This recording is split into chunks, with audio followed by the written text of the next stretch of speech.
سیرت نبوی میں مجھے نظر آتا ہے سن 10 میں 10 نبوی ہجرت سے 3 سال پہلے 2.5 سال پہلے کہیں سے کوئی امید کی کرن نظر نہیں آتی تھی کہ عرب میں اسلامی حکومت قائم ہو جائے.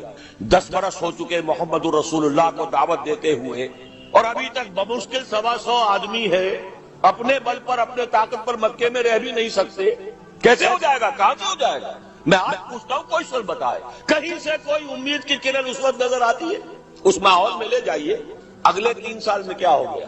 پہلے سال 6، اگلے سال 12، اس سے اگلے سال 72 اور بیعت عقبہ ثانیہ ہجرت اور وہاں سے اب حضور کی طرف سے انیشیٹ شروع ہو گیا. انیشیٹو تو ہم نہیں کہہ سکتے اللہ تعالیٰ کی قدرت، اللہ کی مشیت. یہ یقین ہے کہ دنیا کے خاتمے سے پہلے نظام خلافت قائم ہوگا اور تمام دنیا میں ہوگا.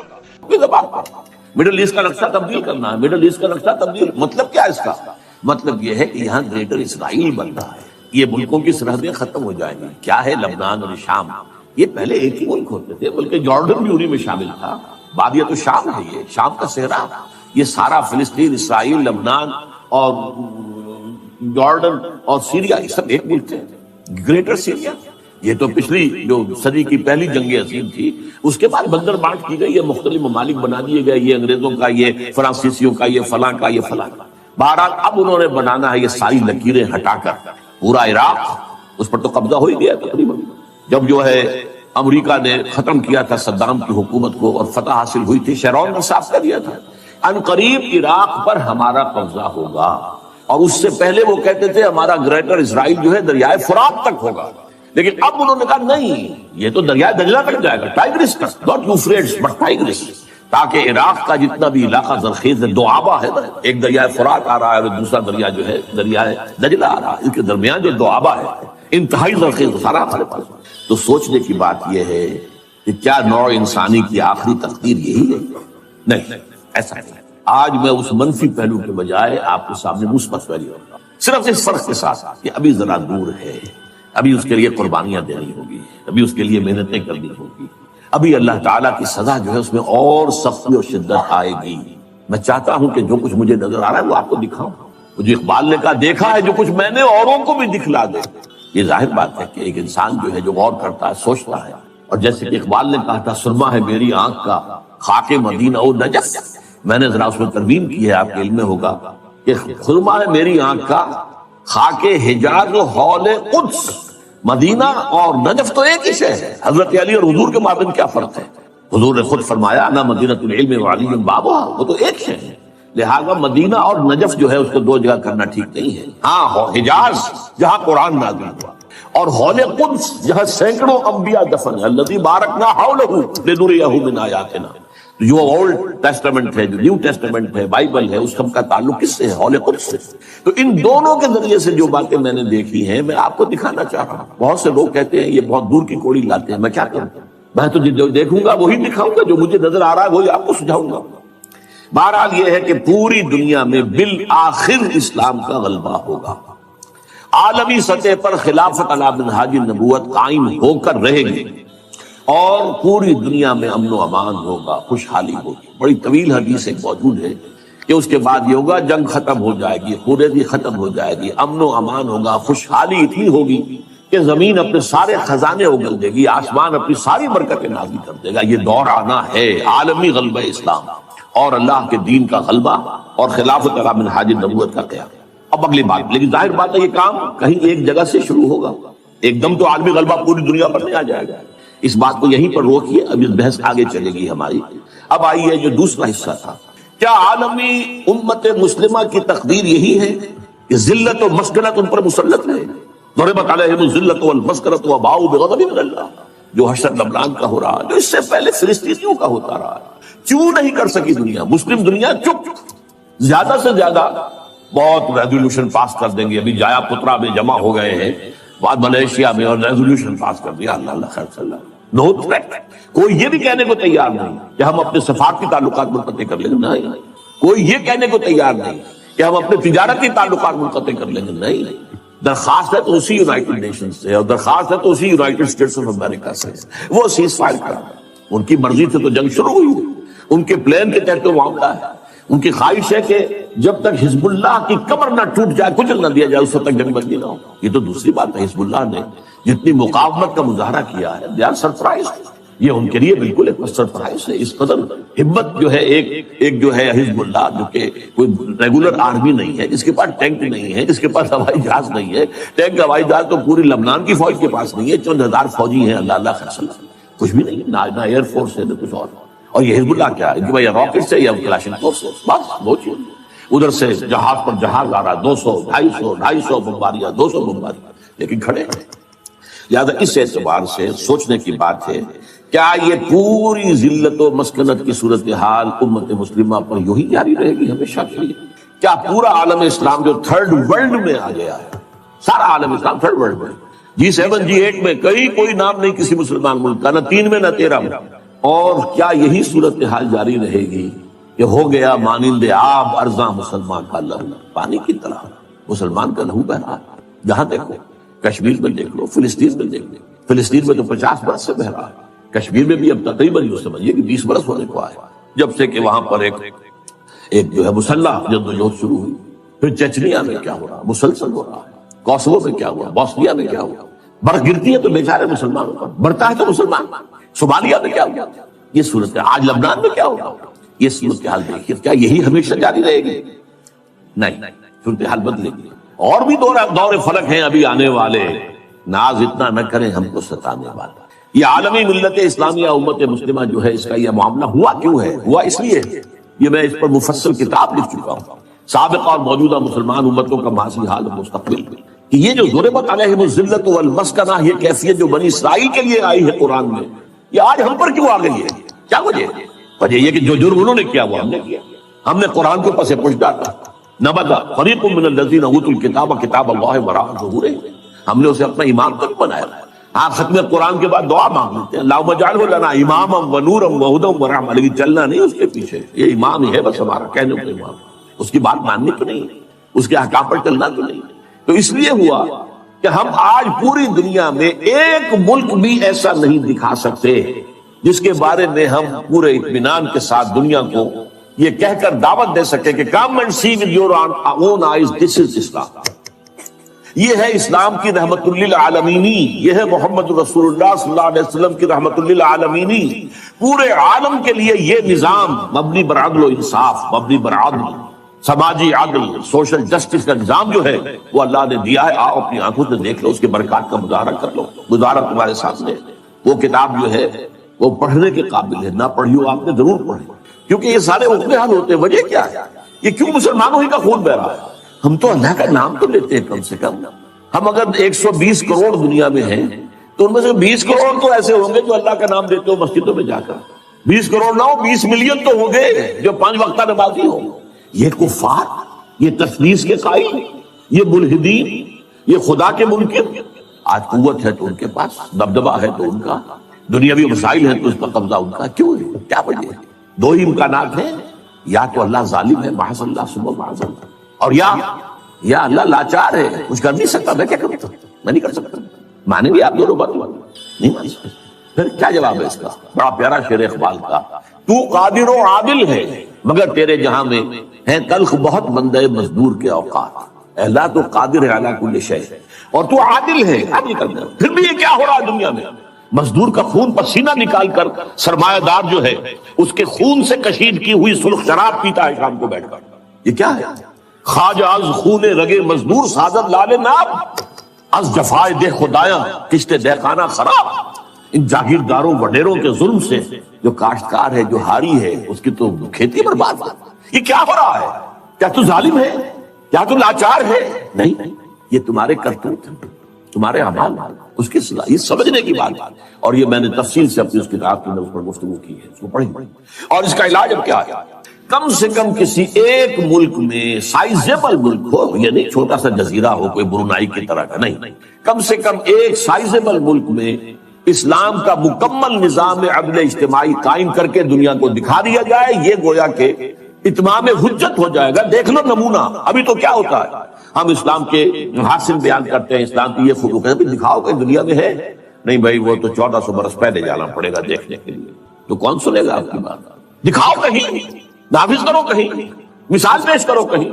میں نے آپ کو سنایا تھا سر اقبال، ڈاکٹر جاوید اقبال دورہ کر کے آئے تھے۔ سینٹرل ایشین ریپبلکس جو ہیں، جو پہلے یو ایس ایس آر میں تھی اب اس سے علیحدہ ہو گئی ہیں، سب آزاد ہیں، اور ان میں چاہے ان کی اپنی اپنی زبانیں اور ہیں، ازبک ہے، یہ ہے وہ ہے، لیکن یہ فارسی سب جانتا ہے۔ وہاں پر علامہ اقبال کا فارسی کا کلام، 2/3 کلام تو فارسی میں عام، تو پسر اقبال کی جو آؤ بھگت وہاں ہوئی ہے۔ اقبال لاہوری کا بیٹا ہے، لیکن وہ کہا مجھ سے ڈاکٹر جاوید اقبال، جہاں میں گیا مجھ سے ایک بات کہی، we need a model, show us a model of Islamic state, we are ready to accept it. The Saudi model is not acceptable to us. It is based on monarchy. بادشاہت پر ہے، ملوکیت پر based ہے۔ The Iranian model is also not acceptable to us. It is based on theocracy. یہ مولویوں کی حکومت ہے۔ Islamic ideal Islamic state کا نمونہ میں دکھا دو، ہم سب کے سب جو ہے لبیک ہیں۔ تو اگر کہیں دنیا میں ایک جگہ بھی وہ اسلامی نظام کا نمونہ دنیا کو دکھا دیا جائے، اتمام حجت ہو جائے گی، اور یہ فرض کفایہ ہو جائے گا پوری امت کی طرف سے۔ جیسے کسی مسلمان کی نماز جنازہ چند لوگ بھی پڑھ لے تو باقی سب کی طرف سے ادا ہو جاتا ہے، کوئی بھی نہ پڑھے تو پوری آبادی گناہ گار ہوتی۔ اسی طرح جب پوری دنیا میں کہیں اسلام نہیں ہے تو پوری امت گناہ گار ہے، مجرم ہے۔ اور اگر کہیں ایک جگہ بھی سائزبل ملک میں آپ وہ نظام دکھا دیں تو فرض کفایہ ہو جائے گا، پھر دنیا لپکے گی اس کی طرف، دوڑے گی۔ اس کے بعد ہوگا جاء الحق وزهق الباطل ان الباطل كان زهوقا، اس کے بعد وہ کیفیت ہو جائے گی جس کا نقشہ اقبال نے کھینچا ہے، آسماں ہوگا سحر کے نور سے آئینہ پوش، اور ظلمت رات کی سیما پا ہو جائے گی، پھر دلوں کو یاد آ جائے گا پیغام سجود، پھر جبیں خاک حرم سے آشنا ہو جائے گا۔ یہ جو عمرے کے لیے جاتے ہیں اور حج کے لیے جاتے ہیں، خاک حرم پر اپنے جبین کے لیے دیکھتے ہیں کہ عالم انسانیت کو یہ پیغام سجود دوبارہ یاد آ جائے گا، اور جبین جو ہے پھر جبیں خاک حرم سے آشنا ہو جائے گا۔ آنکھ جو کچھ دیکھتی ہے لب پہ آ سکتا نہیں، میں حیرت ہوں کہ دنیا کیا سے کیا ہو جائے گی، اور کیا ہو جائے گی۔ آخری شعر اس نظم کا ہے، شب گریزاں ہوگی آخر جلوہ خورشید سے، اور یہ چمن معمور ہوگا نغمہ توحید سے، لا الہ الا اللہ ان الحکم الا للہ، یہ پورے اس روئے ارضی کے اوپر ہو کر رہے گا۔ لیکن اس کا طریقہ کیا ہے؟ طریقہ وہی ہے، پہلے کسی ایک ملک میں کر دو پھر وہ گلوبلائز ہو جائے گا۔ آج کی دنیا گلوبلائزیشن کی طرف تو خود ہی جا رہی ہے، یا باطل گلوبلائز ہو رہا ہے یا حق گلوبلائز ہوگا۔ اب دنیا جو ہے وہ محدود جو ہے سرحدوں میں رہنے والا مسئلہ ختم ہو چکا ہے، نیشن سٹیٹ کا تصور اب جو ہے ختم ہو چکا، معدوم ہو چکا ہے، یہ لکیریں رہ جائیں گی، ملٹی نیشنلز کی حکومت ہوگی، اور جو بھی ہوں گی گلوبلائزیشن کے بعد آپ کو معلوم ہے، اور کہتے بھی ہیں، صحیح کہتے ہیں کہ دنیا جو ہے وہ گلوبل ولیج بن چکی ہے۔ اچھا یہ سب ہو کر رہے گا۔ اب میں 2 حدیثیں آپ کو سناتا ہوں، پہلے بھی بہت دفعہ سنائی۔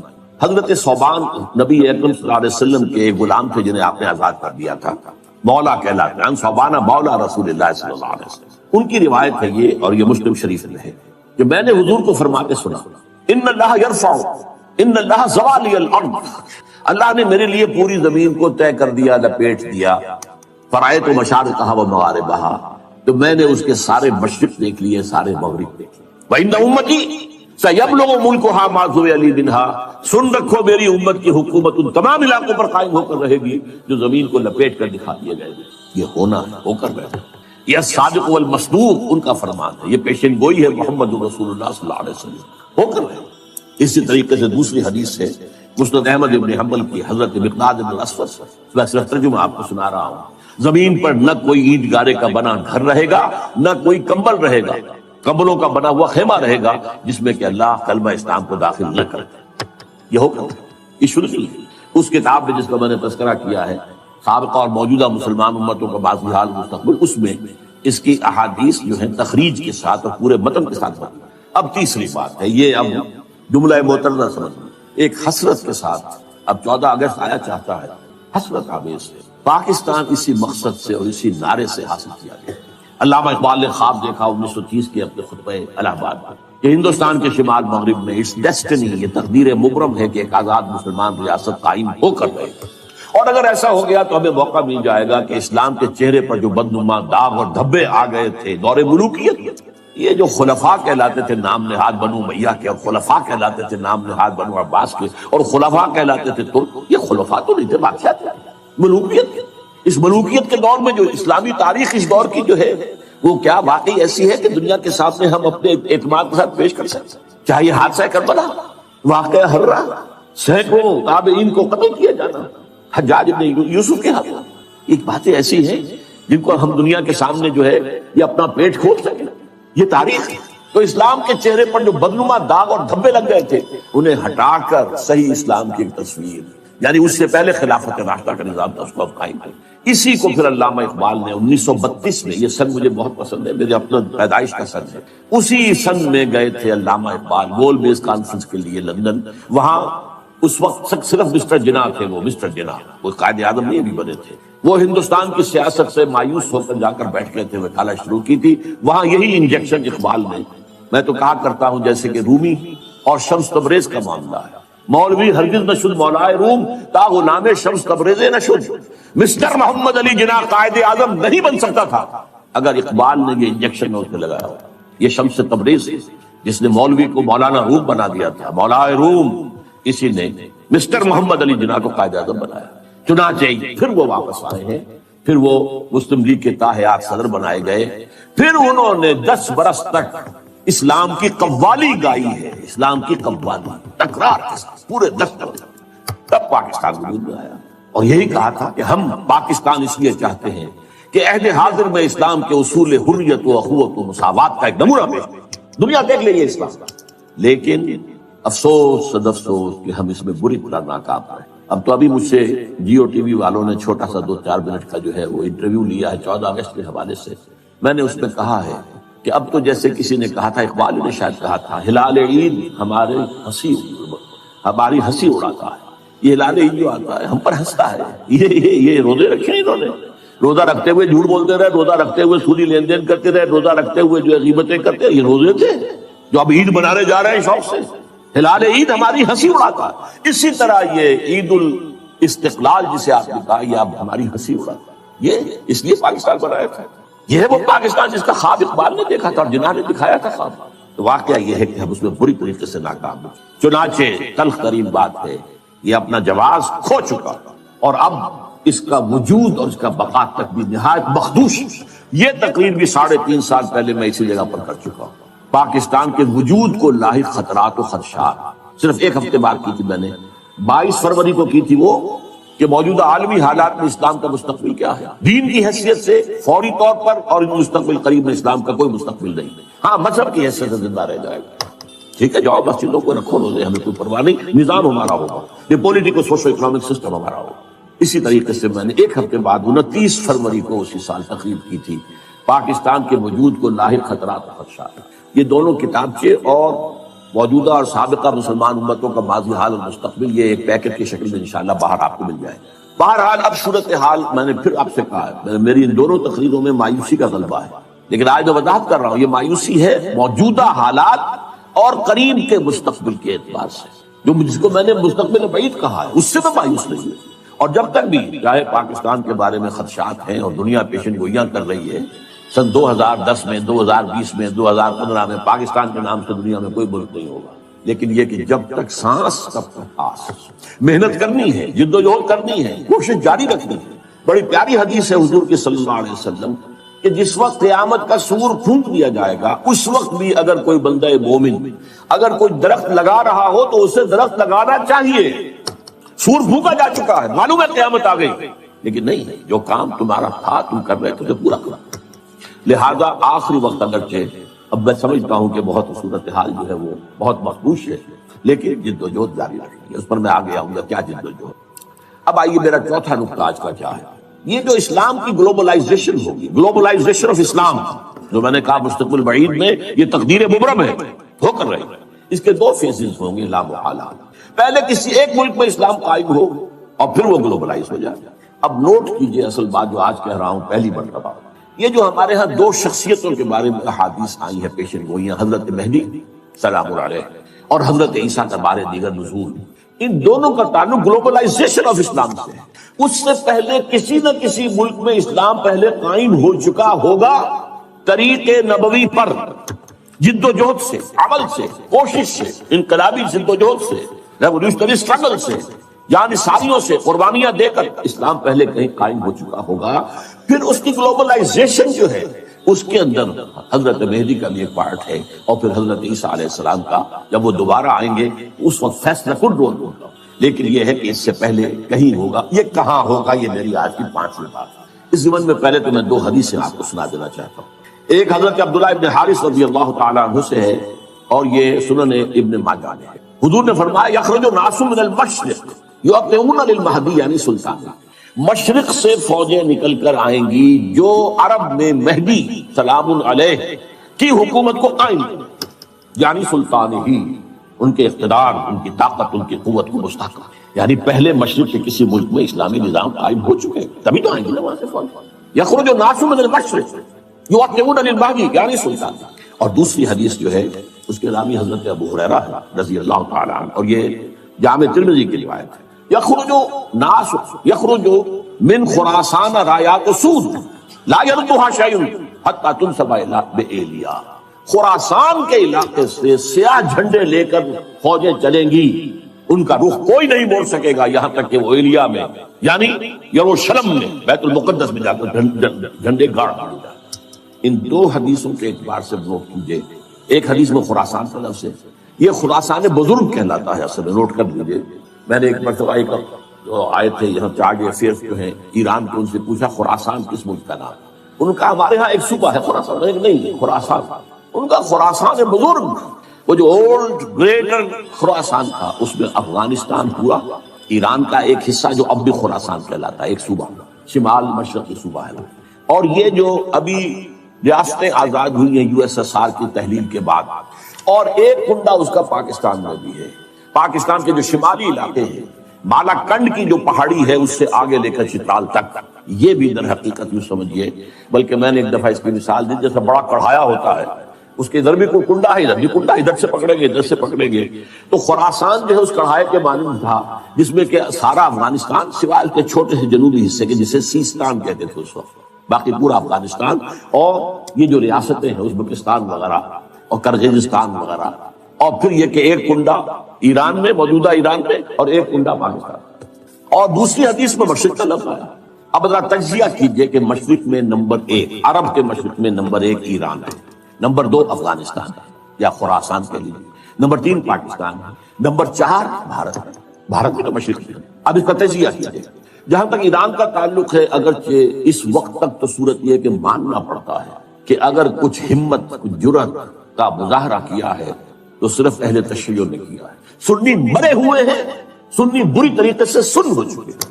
سنیوں کو یہ سبق پڑھا دیا گیا ہے، حاکم فاسق ہو فاجر ہو اطاعت کرنی ہے تین، بس اللہ یہ کہ کفر کا حکم دے، اسے کیا پڑھیے کفر کا حکم دے گا، وہ خود کفر کرے گا، کرے محل کے اندر جو چاہے کرے. تم نے اطاعت کرنی. سارے بادشاہ بیٹھے ہوئے، کسی کا بال بھی کا نہیں ہوا. ایرانیوں نے اٹھا کے شہنشاہ کو پھینکا، بگایا وہاں سے، اور اسے جو ہے امریکہ تک نے پناہ دینے سے انکار کر دیا. یہ حال کیا انہوں نے دکھائی ہے نا کچھ ہمت جرأت. اس وقت بھی ایک ہی ملک ہے جو ڈٹ کر بات کر رہا ہے اسرائیل کے خلاف، واحد ملک مسلمان. اس اعتبار سے تو واقعہ یہ ہے کہ ایران کی بڑی اہمیت ہے. لیکن میں افسوس کے ساتھ کہہ رہا ہوں ایران کے ساتھ 2 ڈرا بیکس ایسے ہیں. ایک تو اس کے اندر نسلی برتری کا احساس بہت ہے، عربوں کو وہ حقیق سمجھے، اور نمبر 2 یہ کہ مذہبی تنگ نظری جو ہے، مولویانہ جعفریت جو ہے وہ ان کے رگوں کے اندر سرایت کی، تو براڈر آؤٹ لک نہیں آئی. اس لیے میرے نزدیک ایران کا رول فوری طور پر کوئی نہیں ہوگا. البتہ یہ ہو سکتا ہے کہ گلوبلائزیشن کا جب مرحلہ آئے گا اسلام کا، اس وقت حضرت مہدی سلام علیہ کا ظہور ہو چکا ہوگا، شاید اس مرحلے پر ایران کا اللہ تعالیٰ. اب باقی تینوں ملکوں پہ آئیے، افغانستان یا خراسان، پاکستان، بھارت. ایک عجیب تاریخی حقیقت کی طرف توجہ دلا رہا ہوں.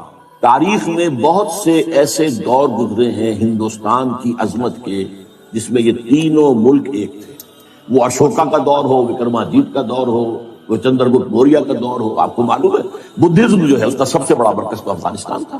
سب سے بڑا بت جو ہے وہ تو بامیان میں تھا جسے گرایا ہے طالبان میں. بدھا کا سب سے بڑا مجسمہ وہاں تھا. یہ سارا در حقیقت جو تہذیب گندھارا تہذیب، یہ گندھار کیا ہے؟ گندھارا تہذیب جو ہے تو بدھ مت تہذیب تھی. تو یہ تقریباً ایک ملک ہے. پھر پٹھانوں کے دور میں ایک رہے، پھر مغلوں کے دور میں ایک رہے. اور یہاں میں اب تاریخی بات یاد دلا رہا ہوں، کوسی جن نے کہا تھا یہ 1971 میں جب یہ بنگلہ دیش کا ہمارا فال ہوا ہے، اس کی تجویز تھی کہ ایک حکومت قائم کی جانی چاہیے، the United States of the Great Indian Peninsula. اس میں افغانستان، پاکستان، بھارت، بنگلہ دیش میں شامل.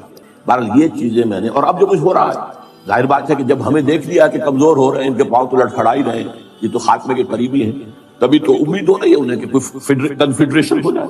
اڈوانی صاحب نے کھل کر کہا، آج سے پہلے تو کسی نے نہیں کہا تھا.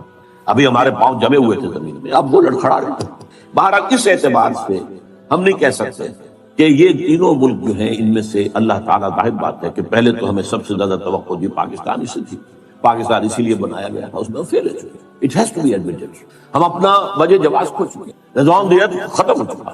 اب یہ ہے کہ امریکہ کی آپ جب تک اس کی اسٹریٹجی کے مطابق چلتے رہیں گے تو آپ کو باقی رکھے گا، ورنہ یہ ہے کہ وہ ختم کر دیں۔ اور اگر ذرا سے بھی کوشش آپ نے کی کہ چائنا کی طرف لپکیں، اور جو کنٹینمنٹ آف چائنا کا حصار امریکہ بنانا چاہ رہا ہے، جس میں لیڈنگ رول اس نے دینا ہے بھارت کو، اور اس میں افغانستان بھی نتھی ہو چکا ہے، بھارت اور افغانستان کے درمیان تو تقریباً کانفیڈریشن قائم ہو چکی ہے، اور افغانستان ہمیشہ سے بھارت کا جو جھولی چک رہا، یہ تو طالبان کے زمانے میں معاملہ بدلا تھا، یا یہ جو اینٹی رشین جو جہاد وہاں ہوا تھا اس میں معاملہ بدلا تھا، ورنہ آپ کے دل میں یہ ہوگا یا ہونا چاہیے کہ جب پاکستان وجود میں آیا ہے تو یونائٹڈ نیشنز کی ممبرشپ کی قرارداد جب پیش کی گئی کہ پاکستان کو بھی یونائٹڈ نیشنز کا یو این او کا ممبر بنا لیا جائے، تو ایک ہی ملک دنیا میں تھا جس نے مخالفت کی، اور وہ افغانستان تھا۔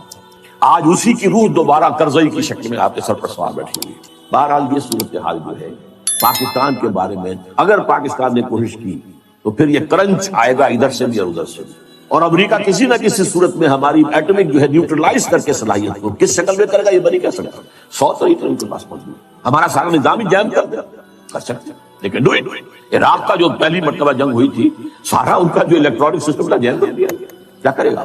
نہ رائڈر کام کر رہا ہے، نہ کچھ اور کام کر رہا ہے، نہ کمیونیکیشن، کیسے لڑائی؟ بہرحال یا ایک شکل یہ بھی ہے، اگر جو عوامی تحریک قاضی حسین احمد صاحب چلانے کی کوشش کر رہے ہیں، اگر یہ مومنٹم پکڑ گئی تو کیا ہوگا؟ کیوس میں کیا ہوگا؟ یا کوئی نیا مارشل لا، اور یا پھر پاکستان کا خاتمہ۔ یہ تو اب انسٹیبل ہو گیا معاملہ، اور یہ بڑا اسٹریٹجک ریجن ہے، یہ انسٹیبلٹی جو ہے یہ برداشت نہیں کر سکتے۔ اللہ اعلم، اللہ اعلم، یہ اندیشے ہیں، یہ خطرے ہیں۔ بہرحال اب اس سے آگے بڑھ کر یقین ہے کہ ہوگا ضرور مشرقی علاقے میں سے کہیں۔ بھارت کا میں نے ذکر کیوں کیا ہے؟ بھارت تو ایک غیر مسلمان ملک ہے، غیر مسلم ملک ہے، لیکن 18 کروڑ مسلمان وہاں رہتا ہے۔ پاکستان کی آبادی سے زیادہ مسلمان بھارت میں ہیں، اور بھارت کا عام مسلمان پاکستان کے عام مسلمان سے زیادہ مذہبی ہے، یہ نوٹ کر لیں۔ اس لیے بھی کہ ان کے لیے مشکلات بہت ہیں۔ ہم نے عیاشیاں کی، امریکہ نے ہمیں گھی کے ڈبے دیے، ہمیں گندم دی، ہمیں یہ کیا، ہمیں وہ کیا، ہمیں تیل دیا، ہمیں سیبر جیٹ دے دیے، ہمیں پیٹن ٹینکس دے دیے، ہم نے عیش کی، اپنی خودی کو بیچا، امریکہ کے پاس گروی رکھا اور عیش کیے، قرضے پر قرضے لیے، اور ہمارے ہاں جو ہے ایک طبقہ پیدا ہو گیا دنیا کے امیر ترین لوگوں میں سے، دنیا کے امیر ترین جنرلوں کے اندر ہمارے نام آ گیا۔ اور یہ کیا عظیم محل جو بنے ہیں، یہ ڈیفنس سوسائٹیز جو ہیں، وہ چاہے وہ کراچی کی ہو، لاہور کی ہو، کہیں اور کی ہو، یہ پیسہ کہاں سے آیا؟ قرضوں کا پیسہ جو کہ وہاں سے غبن ہوا، اور وہی واپس جا کر امریکہ کے سوئٹزرلینڈ کے بینکوں کے اندر ڈپازٹ بھی ہو گیا۔ یہ سارا معاملہ ہمارا ہوا ہے۔ لیکن جیسا کہ میں نے عرض کیا، ایک اعتبار سے اب میں اس وقت گریٹر انڈیا کی بات کر رہا ہوں، پاکستان جمع بھارت جمع بنگلہ دیش، اس کا جو خاص رول تاریخ میں رہا ہے وہ میں نے کئی دفعہ بیان کیا، اس وقت صرف گنواؤں گا۔ سلسلہ مجددین جو ختم نبوت کے بعد سب سے بڑا سلسلہ ہے رشد و ہدایت کا، 1000 برس تک عالم عرب میں رہا، 11ویں صدی سے ہندوستان میں آ گیا۔ مجدد الفسانی کہاں؟ سرحد میں دفن ہے، ایسٹ پنجاب۔ 12ویں صدی کے مجدد شاہ ولی اللہ کہاں دفن ہے؟ دلی میں دفن ہے۔ 13ویں صدی کے مجدد شہید ہوئے بالا کوٹ میں۔ 14ویں صدی کے مجدد دفن ہے دیوبند میں۔ مجددین کا سلسلہ آیا۔ نمبر 2، جب سازشیں ہو رہی تھی خلافت کو ختم کرنے کے لیے تو تحریک خلافت چلی صرف ہندوستان میں، اور اتنے شور سے چلی کہ ہندو شریک ہو گئے۔ گاندھی کہاں خلافت شریک، معجزہ ہے۔ پھر ہر جگہ پر مسلمانوں نے آزادی حاصل کی، لوکل نیشنلزم کی بنیاد پر، عرب نیشنلزم، ملئی نیشنلزم، اور مسلمانوں نے ملک بنایا پاکستان اسلام کی بنیاد، مسلم نیشن ہوڈ اسلام کی۔ پھر یہ پاکستان وجود میں آیا ہے معجزے کے طور پر۔ اس میں میری کتاب ہے، کاش کہ آپ لوگوں کے پڑھنے کی جو عادت ہو، دلچسپی ہو، استحکام پاکستان کے نام سے کتاب میں نے ثابت کیا پاکستان کا قیام معجزہ، اور سب سے بڑی بات پاکستان لیلۃ القدر میں نازل ہوئی۔ اللہ تعالیٰ نے ہمیں کیا کیا چیزیں عطا کی تھی جن میں سے ہم نے کسی کا حق ادا نہیں۔ بہرحال بھارت کا معاملہ، اب دیکھیے، اگر تو مشرق کا معاملہ لیا جائے تو پاکستان اس میں میرے نزدیک سر فہرست۔ ہاں، اب بھی میں رائٹ آف نہیں کر رہا ہوں، ہو سکتا ہے پاکستان میں یہ پہلے بھی ایک معجزے سے قائم ہوا تھا، اور اب بھی ہو سکتا ہے معجزہ ہو جائے، پھر دلوں کو یاد آ جائے پیام سجدہ، اور پھر جبھی خاک حرم سے آشنا ہو جائے، ہو سکتا پھر دلوں کو یاد آ جائے گا پیغام سجود، پھر جمیل خاک حرم سے آیا گوشتے کے طور پر ہوگا، حالات اس کی طرف کوئی امید افزا صورتحال ہمیں نہیں دکھا۔ اب آئیے یہ ہوگا کیسے؟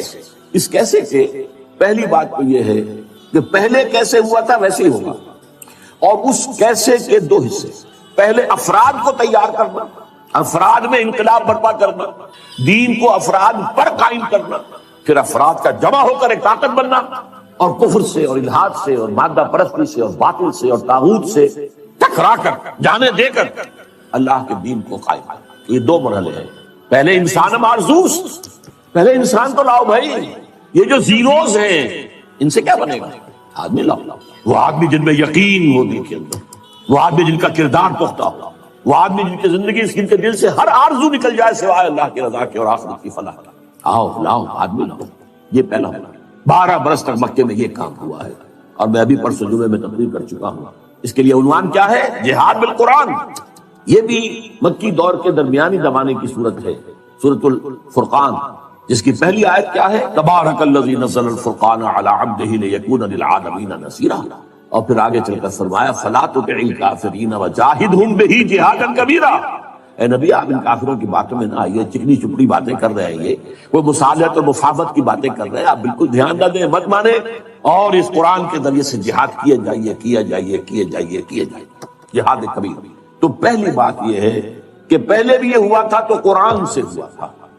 دوسرا مرحلہ افراد کی تیاری کے بعد، وہ میں آج میرے بحث نہیں لاؤں گا، اس کے لیے میری کتاب جو ہے منہج انقلاب نبوی کا مطالعہ کیجیے، اللہ آپ کو ہمت دے، توفیق دے، یا اس کے خلاصے کے طور پر انقلاب، رسول انقلاب کا طریقہ انقلاب ہے، ورنہ بات بہت لمبی ہو جائے۔ پہلے ہے انسانوں کا بدلنا، انسانوں کو بدلنا، اور وہ قرآن کے ذریعے سے بدلنا۔ اتر کر ہرا سے سوئے قوم آیا اور ایک نسخہ کیمیا ساتھ لایا۔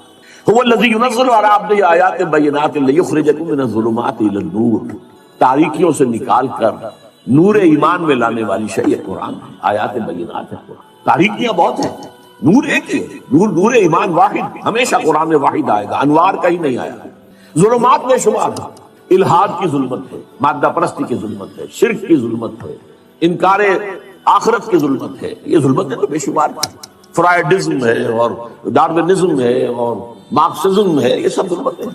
ان تمام ظلمتوں سے نکال کر نور ایمان کی طرف لانے والا قرآن۔ غالب ہوئے تھے مسلمان تو اسی کی بدولت، اور گرے ہیں تو اسی کو پیٹ دکھا۔ وہ زمانے میں معزز تھے مسلمان ہو کر، اور تم خار ہوئے تاریخ قرآن ہو کر۔ میں جب 5ویں جماعت کا طالب علم تھا تب میں نے یہ شعر پڑھا تھا، اس وقت سے میرے ذہن کی کسی سب سے نچلی سطح پر یہ کندھا ہو گیا تھا، جیسے پتھر میں کوئی چیز جو ہے کندھا ہو گیا۔ میری پوری زندگی جو ہے اس کے بعد جو بھی خدمت قرآن میں گزری ہے، میں سمجھتا ہوں اس میں اس شعر کا جو میرے تحت الشعور کی گہری سطح کے اندر جو ہے ثبت ہو گیا تھا۔ اس کو پھر فارسی میں جو کہا اقبال نے، خواب از محجوری قرآن شدی، شکوہ سنجے گردش دوران شدی، اے تو شبنم بر زمین افتندئی، در بغل داری کتاب زندئی۔ اے امت مسلمہ تو خار ہوئی ہے، وہی ضربت علیہم الذلۃ والمسکنہ، قرآن مجید کو چھوڑنے کی وجہ سے تو ذلیل و رسوا ہوئی ہے۔ خارج محجور یہ قرآن شدی، اور گردش دوران کا شکوہ کرتے ہو خام خواہ، اور اب بھی تمہارے پاس کتاب زندہ موجود ہے۔ اے تو شبنم بر زمین افتندئی، اے وہ قوم، اے وہ امت جو سب شبنم کی طرح زمین پر پڑی ہوئی ہے، اور لوگ اسے اپنے پاؤں تلے رونگ رہے ہیں، ننگے پاؤں چل رہے ہیں گھاس پر، تاکہ شبنم سے ان کے پاؤں جو ہیں وہ نم ہوں، شبنم کے موتیوں کو توڑ رہے ہیں وہ اپنے پاؤں سے۔ اے تو شبنم بر زمین افتندئی، در بغل داری کتاب زندئی۔ تو عروج پر، بام عروج پر پہنچایا عربوں کو قرآن نے۔ زوال کیوں ہوا امت کا؟ قرآن کو چھوڑ کر۔ اب اس کو سمجھیے، اس کا تجزیہ کیجئے۔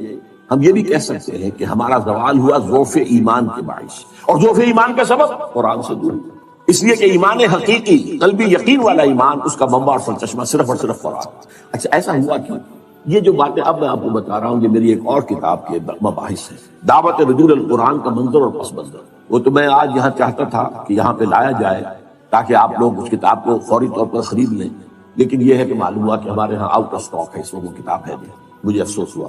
بہرحال قرآن سے دوری کیوں ہوئی؟ اس کے دو سبب تھے جو اس کے آغاز میں۔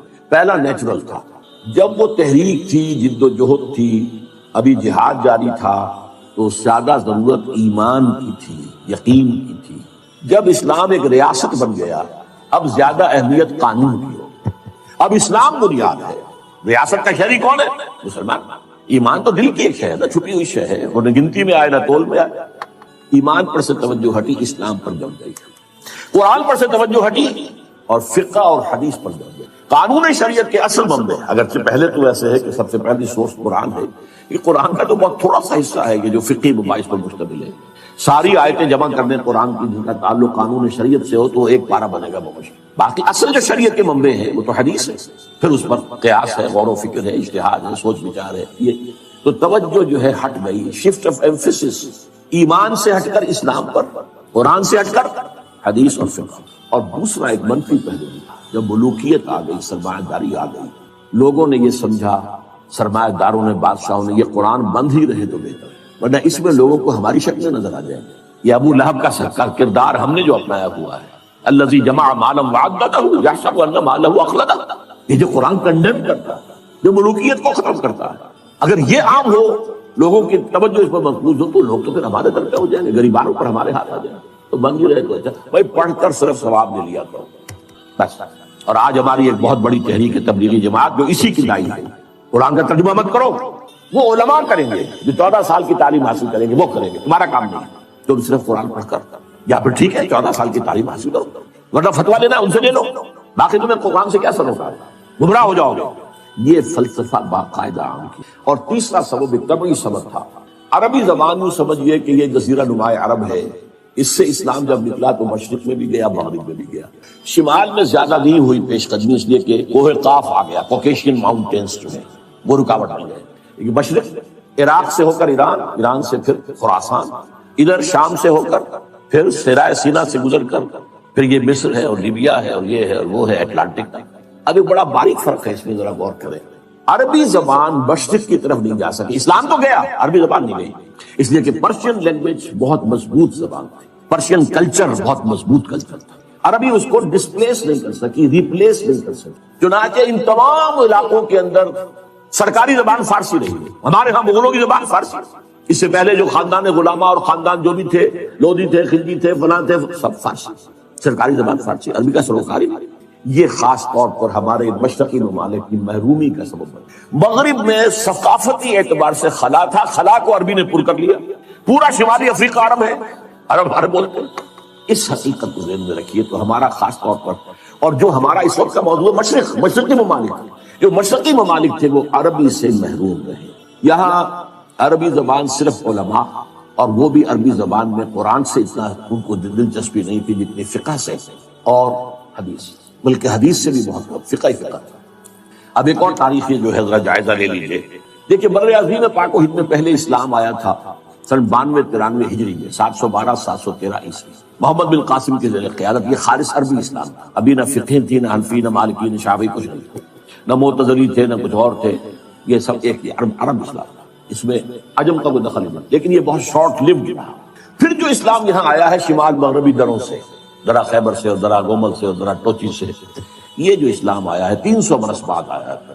اس اسلام میں دو چیزیں پیوست تھیں، حرفیت کٹر، حنفیت ہی اسلام میں گویا، باقی گویا اسلام تھی، اور تصوف جس کے اندر کے وحدت الوجودی، بلکہ یہاں تک کہ عوامی سطح پر ہم اس کی تصورات۔ پاک ہندوستان کا کی تقدیر بنا ہے وہ اسلام، عربی زبان صرف علماء یا پھر فقہ۔ فقہ جو ہے قاضی بھی ہوتے تھے، چاہے مسلمانوں کی حکومت کے نظام اسلامی نہیں تھا، سیاسی قانون تو اسلامی نافذ تھا، شریعت تو نافذ تھی، تو قاضی چاہیے تھے، مجسٹریٹس، مفتی چاہیے تھے، لیگل ایکسپرٹس، خطیب چاہیے تھے، یہ سب فقہ پڑھتے۔ اور قرآن سے جو دوری رہی اور حدیث سے جو دوری رہی، یہ کہیں جا کر وہ 11ویں-12ویں صدی میں جا کر قرآن اور حدیث کی طرف رجوع ہوا ہے۔ ہندوستان حدیث کی طرف پہلے رجوع ہوا ہے۔ شیخ عبدالحق محدث دہلوی رحمۃ اللہ علیہ، جو 11ویں صدی کیا بلکہ ثانی کے مجدد شیخ احمد سرہندی کے ہم عصر ہیں، انہوں نے حدیث کا پودا لگایا ہے اس سرزمین میں۔ 12ویں صدی میں شاہ ولی اللہ دہلوی آئے ہیں، انہوں نے قرآن کو کھولا۔ کس طرح؟ فارسی ترجمہ کیا۔ اس سے پہلے ترجمہ کرنا حرام سمجھا جاتا تھا، گناہ سمجھا جاتا تھا، جرم سمجھا جاتا تھا، اور شاہ ولی اللہ کے خلاف بھی عوامی ایجوکیشن ہوئی ہے مولویوں کے ذریعے سے، مار دو اس کو، ترجمہ کرتا ہے۔ اور دو افغانی، انہیں ولایتی کہتے تھے اس زمانے میں، ولایت تھا نا، دوسرا ملک تھا، دو ولایتی بلا لیے گئے تھے۔ فتح پوری کی مسجد میں عصر کے بعد درس حدیث دیا کرتے تھے، وہاں سے نکلے ہیں تو کھڑے ہوئے تھے وہ دو پٹھان، دو افغان قتل کرنے کے لیے، لیکن کچھ روب ایسا پڑا ان پر شاہ صاحب کی نورانیت کا، یہ شخصیت کا کہ وہ قتل نہیں کر سکتے ورنہ قتل کریں۔ بہرحال حدیث کا، اور پھر دوسرے انہوں نے الفوظ الکبیر کتاب لکھی جس سے عام آدمی کے لیے بھی فہم قرآن کی کوشش کرنا ممکن ہے۔ پھر ان کے 3 بیٹے، 4 میں سے 3 بیٹوں نے قرآن کے ترجمے کیے اردو میں۔ شاہ صاحب نے تو فارسی میں کیا جو اس وقت کی آفیشیل لینگویج تھی، جو آج کی انگریزی تھی، گویا کہ انگریزی دور کی انگریزی اور مسلمان دور کی فارسی۔ اسی لیے تو وہ آپ کے ہاں کہاوت ہے نا، پڑھے فارسی اور بیچے تیل، دیکھو رے قسمت کے کھیل۔ فارسی پڑھ کے تو اسے سرکاری عہدیدار ہونا چاہیے، یہ تیل کیوں بیچ رہا؟ اور یہی حال ہمارا بعد میں ہوا انگریزی۔ اس اعتبار سے شاہ عبد العزیز نے ترجمہ بھی کیا، تفسیر بھی لکھی، تفسیر یاسین اردو۔ شاہ عبد القادر نے ترجمہ کیا باب محاورہ، شاہ رفیع الدین نے کیا لفظ۔ اور یہ سب کیا ہوا ہے 19ویں صدی کے شروع۔ 19ویں صدی کا درمیانی حصہ جو تھا وہ تحریک مجاہدین سید احمد بریلوی اور شاہ اسماعیل شہید کی جدوجہد اس میں گزرا، اور یا پھر جس کو کہا جاتا تھا غدر، پہلی جنگ آزادی اس میں۔ لیکن 19ویں صدی کے آخر میں سر سید احمد خان نے تفسیر لکھی، 15 پارے کی تفسیر ان کی اب لکھی ہے، اور اس میں الہاد ٹھوک ٹھوک کر بھر دیا۔ اس میں معجزات کا انکار ہے، اس میں فرشتوں کے وجود کا انکار ہے، اس میں جنات کے علیحدہ وجود کا انکار ہے۔ یعنی جو بھی نیوٹونین سائنس کی گرفت میں آنے والی چیزیں نہیں ہیں، کیسے ہو سکتا ہے کہ سمندر پھٹ جائے؟ یہ کیا مولویوں نے بتا رکھا ہے؟ نہیں، یہ تو مد و جزر کا معاملہ تھا۔ سمندر جزر پر تھا تو حضرت موسیٰ نکل گئے، اور جب فرعون آیا تو وہ مد کے اوپر آ گیا، بس فرق ہو گیا۔ یہ ساری توجیحات، فرشتے کوئی نہیں، فرشتے فورسز آف دی نیچر کا نام۔ اب ظاہر بات ہے کہ سر سید جو ہے وہ ہندوستان میں مسلمانوں کا قومی رہنما بن کر ابھر رہا تھا، اور اس میں کوئی شک نہیں۔ قومی اعتبار سے بہت مخلص تھا، بہت خیرخواہ تھا، اس میں کوئی شک نہیں۔ دینی اعتبار سے سخت گمراہ تھا۔ اس کی تفسیر نے جو گمراہی پھیلانی شروع کی ہے، تب علماء کو ہوش آئی ہے۔ پھر جو تفسیریں یہاں لکھی گئی ہیں ہندوستان میں اور ترجمے ہوئے ہیں، اس کی کوئی نظیر آپ کو نہ تو پوری مسلم تاریخ میں ملے گی، نہ کنٹمپریری مسلم ورلڈ میں ملے گی۔ اتنی تفسیر شیخ الہند نے ترجمہ کیا، محمود حسن دیوبندی اردو میں ترجمہ کیا، اس پر حواشی مکمل کیے شبیر عثمانی شیخ الاسلام۔ اسی طرح بریلویوں کے امام جو ہیں امام احمد رضا خان، انہوں نے ترجمہ کیا، اس پر حواشی لکھے مفتی نعیم مراد آبادی۔ اہل حدیث نے لکھی، مولانا سلام اللہ امرتسری نے لکھی، مختلف جو مذہبی لسٹ تھے انہوں نے بھی تفسیریں لکھی۔ مولانا اشرف علی تھانوی نے لکھی، ان کے شاگردوں کو سمجھ لیجیے 3 تفسیریں انہوں نے لکھی۔ مولانا عبد الماجد دریابادی نے لکھی، مولانا مفتی محمد شفیع صاحب نے معارف القرآن لکھی، مفتی ادریس کانلوی صاحب نے، مولانا ادریس کانلوی نے لکھی، تفسیروں کا سیلاب۔ پھر دوسری طرف جو سر سید کے پیروکار تھے ان میں قادیانی صاحب نے آئے، انہوں نے تفسیریں لکھی۔ بشیر الدین محمود نے 2 تفسیریں لکھی، تفسیر کبیر، تفسیر صغیر۔ محمود احمد، بشیر الدین محمود احمد۔ مولوی محمد علی کی تفسیر جو تھی انگریزی کی، وہ بہت مقبول ہوئی، اس لیے کہ اس وقت تک انگریزی میں کوئی ترجمہ اور تفسیر تھی نہیں، اور جدید جو طبقہ پیدا ہو رہا تھا جو مسلمانوں کا انگریزی پڑھ کر انہیں ظاہر بات ہے کہ ضرورت تھی انگریزی۔ اسی طرح علامہ مشرقی سائنٹیفک قسم کی جو توجیحات انہوں نے کی۔ لیکن یہ میں نے کہا ایک تو رائٹسٹ، ایک لیفٹسٹ علماء، یہ رائٹسٹ دیوبندی، بریلوی، اہل حدیث، یہ سر سید کے جو چیلے تھے وہ علامہ مشرقی ہوں یا قادیانی ہوں یا یہ کہ پرویزی ہوں، اہل قرآن ہوں، یہ دوسری طرف۔ درمیان میں 3 شاخیں تھیں۔ ایک شاخ تھی ابو الکلام آزاد، ابو الاعلیٰ مودودی۔ ابو الکلام کی تفسیر نے آگے تہلکہ مچا دیا تھا، اگرچہ وہ پوری نہیں ہے اور تفسیر بھی نہیں ہے، ترجمہ ہے زیادہ تر، کچھ حواشی۔ اور مولانا مودودی کی تفسیر القرآن پوری دنیا میں آئی، اس میں کوئی شک نہیں۔ اسی طریقے سے علامہ اقبال اگرچہ مفسر نہیں ہے، لیکن ان کا کلام جو ہے اس میں قرآنی حقائق جس طرح سموئے گئے ہیں، میں انہیں مفسر مانتا ہوں۔ اور ڈاکٹر رفیع الدین جنہوں نے قرآن اور علم جدید نامی کتاب دی۔ تیسرے مولانا فراہی اور مولانا اصلاحی، یہ شاخیں ہیں۔ اور یہ میں نے آپ کو صرف میری کتاب پڑھی ہے، جب چھپ جائے گی دوبارہ نیا ایڈیشن آ جائے گا، دعوت رجوع القرآن کے منظر اور پس منظر۔ یہ ایک سیلاب آیا ہے اس بر عظیم پاک و ہند میں تفاسیر کا، تراجم کا، اور یہ واقعہ یہ ہے کہ اس کی کوئی نظیر، جیسا کہ میں نے کہا ہے، نہ تو ہماری پچھلی تاریخ دے سکتی ہے اور نہ کنٹمپریری مسلم ورلڈ میں کسی ملک میں اتنا کام ہوا ہے قرآن۔ اب اللہ کے فضل سے ہم آگے بڑھ رہے ہیں، تحریک رجوع الی القرآن ایک تحریک کی شکل میں۔ اس کی توفیق اللہ نے اپنے ایک بہت ہی حقیر اور ناچیز بندے کو دی ہے۔ میں نے اس کام کا بیڑا اٹھایا۔ 19 برس کی عمر سے میں نے درس قرآن دینا شروع کیا، جبکہ میں جمعیت طلبہ کا کارکن تھا۔ عربی میں نے ہائی اسکول میں پڑھی تھی، عربی گرامر مجھے مستحضر تھی اللہ کے فضل سے، اور اس کے بعد سے لے کر آج تک میں درس قرآن کا ایک تحریک کی شکل میں۔ یہ کوئی روایتی درس نہیں ہے، میں کوئی عالم دین نہیں ہوں روایتی، میں مفسر نہیں ہوں معاذ اللہ۔ مجھ سے لوگوں نے کہا تفسیر کیوں نہیں لکھنا، میرا اس کی حیثیت ہی نہیں ہے۔ میں قرآن کا داعی ہوں، مبلغ ہوں، قرآن کا خادم ہوں، قرآن کا پیغام اور قرآن کی حکمت، ان دونوں کو میں عام کر رہا ہوں۔ لیکن تفسیر لکھنا جو ہے یہ ایک بہت بڑی ذمہ داری کا کام ہے، میں اس کا اہل نہیں ہوں۔ ایک صاحب نے ایک زمانے میں بہت زور لگایا تھا آپ ایک ترجمہ لکھ، جس زمانے میں الہدا کا ڈنکا بج رہا تھا اس ملک میں، سن 81-82 کی بات کر رہا ہوں، الہدا پروگرام میرا پاکستان ٹیلی ویژن کا، تو ایک صاحب نے سوچا کہ ان کے نام سے کوئی ترجمہ بازار میں آ گیا تو بہت بک جائے گا، میرے پیچھے پڑے گئے، اب فوت ہو گئے، افسر نام تھا کیا آپ، میں نے کہا بھائی میں نہیں کر سکتا یہ کام، میں اس کا اہل نہیں ہوں، آپ ترجمہ لکھ 4-6 تفسیریں ترجمے سامنے رکھ کے آپ لکھ لیجیے بس۔ میں نے کہا نہیں، خدا کے لیے نہیں، تو میرا کوئی دعویٰ مفسر ہونے کا نہیں ہے، میرا کوئی دعویٰ مترجم ہونے کا نہیں، ترجموں میں بھی میں مدد لیتا ہوں اسے تراجم سے، اس میں ہے فائدہ، اگرچہ عربی زبان کا اس نے کچھ فہم اللہ نے شمولیت دی۔ بہرحال یہ تحریک نزول القرآن جو ہے یہ ایک فضل عظیم ہوا ہے اس حقیر سے بندے پر، اس نے اس کو تحریک کی شکل کی۔ اچھا اس میں جو ہے دیکھیے جو چیزیں لڑیاں میں نے گنوائی ہیں، رائٹ، لیفٹ، سینٹر، ان میں سے 4 کو الحمدللہ الحمدللہ الحمدللہ اللہ کا فضل ہے اس نے میری ذات میں جمع کر دیا۔ اس کو میں نے تفصیل سے بیان کیا ہے اپنی اسی کتاب میں، جیسے ایک حوض کے اندر 4 نالیوں سے پانی آ رہا ہے، ایک نالی ابوین، ابو الاعلی، ابو الکلام، اسلام کا تحریکی انداز، قرآن کی تحریکی تفسیر وہ ان کے، دوسری ہی این، فراحی اصلاحی، قرآن کا نظم، قرآن کا ربط، قرآن کا فکری استدلال، یہ ان کا موضوع، تیسری ڈاکٹرین، اقبال اور رفیع الدین، قرآن اور علم جدید، فلسفہ جدید، فلسفہ قدیم، ان سب کے حوالے سے قرآن کی تفسیر کو اقبال ہے۔ اور شیخین، میرے 2 شیخ ہیں، شیخ الہند جنہیں میں 14ویں صدی ہجری کا مجدد اعظم سمجھتا ہوں، محمود حسن دیوبندی، جن کا ترجمہ اور پہلے 5 پاروں کے حواشی بھی ان کے اپنے لکھے ہوئے، تفسیر عثمانی کہلاتی ہے، اس لیے کہ باقی 25 پاروں کے حواشی جو ہیں وہ شیخ الاسلام، پاکستان کے واحد شیخ الاسلام ہیں، اور شاید اسی لیے ہے کہ میں شیخین کہہ سکوں، میرے 2 شیخین ہیں، 2 ابوین ہیں، 2 دکترین ہیں، 2 ہی ہیں، ان 4 نالیوں سے، 4 پائپ سے میری حوضی کے اندر پانی ہے۔ اس پر اضافہ جو ہے یہ کہ اللہ نے مجھے منطقی ذہن کیا تھا، میں نے منطق پڑھی کبھی تھی، اور میری تعلیم میں سائنس کا بیک گراؤنڈ شامل ہو گیا، ان سب سے اثر بھی ہوا۔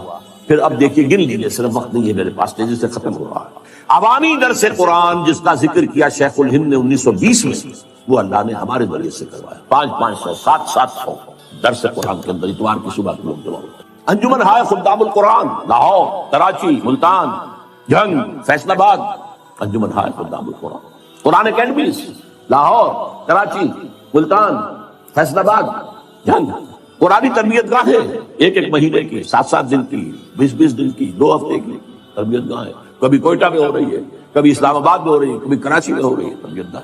پھر تراویح کے ساتھ ترجمہ قرآن، یہ طرز خاص ہے، ایجاد میری، اس کا تصور نہیں کیا جا سکتا تھا کہ 5 گھنٹے، 5.5، اور شروع میں نے جب کیا نا 6 گھنٹے لگتے تھے جبکہ تراویح ختم ہوتی تھی اور عشاء کی۔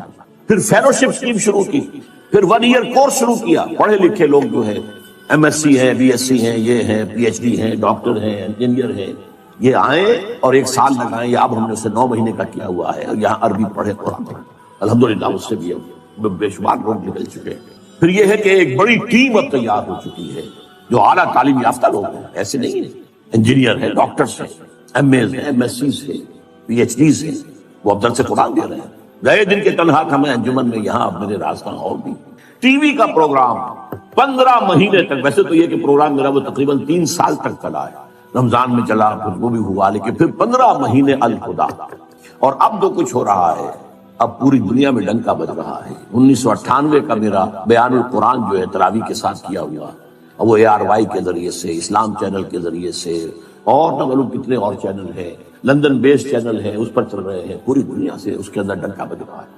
اب یہاں نوٹ کیجئے وہ آیات جو میں نے شروع میں پڑھی تھی، کیا یہ سب کچھ بیکار جائے گا؟ کیا اس کا کوئی نتیجہ نکلے گا؟ نہیں۔ اتنی بڑی قرآنی تحریک کا، پھر میں کہوں گا پوری اسلامی تاریخ کے اندر کوئی مثال نہیں ہے، یہ میں اپنے کسی ذوب اور تکبر کے وجہ سے حقائق ہے جو بیان کر رہا ہوں۔ اما بنعمت ربک فحدث، عوامی سطح پر یہ تحریک ہے، تو علماء جو ہے اپنے مدرسوں میں وہ بھی تھوڑا بہت قرآن پڑھتے تھے، باقی سارا جو ہے زور ان کا جو ہے وہ فقہ پر یا کچھ حدیث پر، بس قرآن پر تو نہیں۔ بہرحال میں نے آپ کو وہ آیات سنا، طٰہٰ مَا أَنزَلْنَا إِلَيْكَ الْقُرْآنَ لِتَشْقَىٰ، آپ ناکام نہیں ہوں گے، قرآن آپ پر اس لیے نازل نہیں کیا ہے، وَبِالْحَقِّ أَنزَلْنَاهُ وَبِالْحَقِّ نَزَلَ وَمَا أَرْسَلْنَاكَ إِلَّا مُبَشِّرًا وَنَذِيرًا إِنَّهُ لَقَوْلٌ فَصْلٌ وَمَا هُوَ بِالْهَزْلِ إِنَّهُمْ يَكِيدُونَ كَيْدًا وَأَكِيدُ كَيْدًا۔ اور حدیث نبوی ان اللہ یرفع بہذا الکتاب اقواما ویضع بہ آخرین. اب اس جو بھی جد و جہد یہاں ہوئی ہے اللہ کے فضل و کرم سے، اس کا ایک تو خاکم بدہن منفی نتیجہ نکلنے کا اندیشہ ہے پاکستان کے. جتنے بڑے پیمانے پر یہ دعوت نزول قرآن اس ملک میں چلی ہے، اور پھر بھی یہاں عوام کے اندر کوئی اسلامی تحریک برپا نہیں، عوام کا رخ نہیں ہوا. علماء نے نہ ریکگنائز کیا، نہ توجہ دی، نہ تائید کی، نہ تحسین کی، مخالفت کی. میں یہاں سورہ سجدہ کی آیت سنا رہا ہوں آپ کو. وَمَنْ أَظْلَمُ مِمَّنْ ذُكِّرَ بِآيَاتِ رَبِّهِ ثُمَّ أَعْرَضَ عَنْهَا إِنَّا مِنَ الْمُجْرِمِينَ مُنْتَقِمُونَ. ان سے بڑھ کر ظالم اور کون ہوگا جنہیں اللہ کی آیات کے ذریعے سے تذکیر کرائی گئی ہو. میں نے وعظ نہیں کہے ہیں، میں نے آیات الہی کا درس کیا ہے. میں نے آیات الہی کے ذریعے سے فذکر بالقرآن من یخاف وعید. تو ان سے بڑھ کر ظالم کون ہوگا جنہیں اللہ کی آیات، ان کے رب کی آیات کے ذریعے سے تذکیر کرائی گئی ہو، پھر بھی ثم اعرض عنہا، پھر بھی ان سے اعراض کیا ہو. اور بڑے سخت الفاظ، انا من المجرمین منتقمون. ہم ایسے مجرموں سے تو انتقام لے کر رہے ہیں. اللہ ہمیں اپنی پناہ میں رکھ لے، ہمیں معاف کر. اور دوسری بات، وَإِن يَكْفُرْ بِهَا هَؤُلَاءِ فَقَدْ وَكَّلْنَا بِهَا قَوْمًا لَيْسُوا بِهَا بِكَافِرِينَ. یہ بھی حضور کی دلجوئی کے لیے آیت نازل ہوئی تھی سورہ انعام میں. اے نبی، اگر آپ کی اس قوم نے اس قرآن کی ناقدری کی ہے، 10 برس میں آپ کو 100 آدمی ملے یہاں صرف ناقدری کی. إِن يَكْفُرْ بِهَا هَؤُلَاءِ، یہ آپ کی قوم. فَقَدْ وَكَّلْنَا بِهَا قَوْمًا، ہم نے اس قرآن کے لیے ایک قوم کو تیار کر رکھا ہے، اس کے سپرد کی ہوئی ہے خدمت. لَيْسُوا بِهَا بِكَافِرِينَ، وہ کافر نہیں ہوں گے، وہ اس کی ناقدری نہیں کریں گے. اور تاریخ نے ثابت کیا وہ سرزمین مدینے کی حضور کا قدم مبارک پہنچا بھی نہیں، اور اسلام وہاں پہنچ گیا. 7 خزرجی حج کے موقع پر آئے اور ایمان لائے، اور پھر اگلے سال وہ غالباً 15 تھے. اور پھر کہا ہمیں کوئی آپ اپنے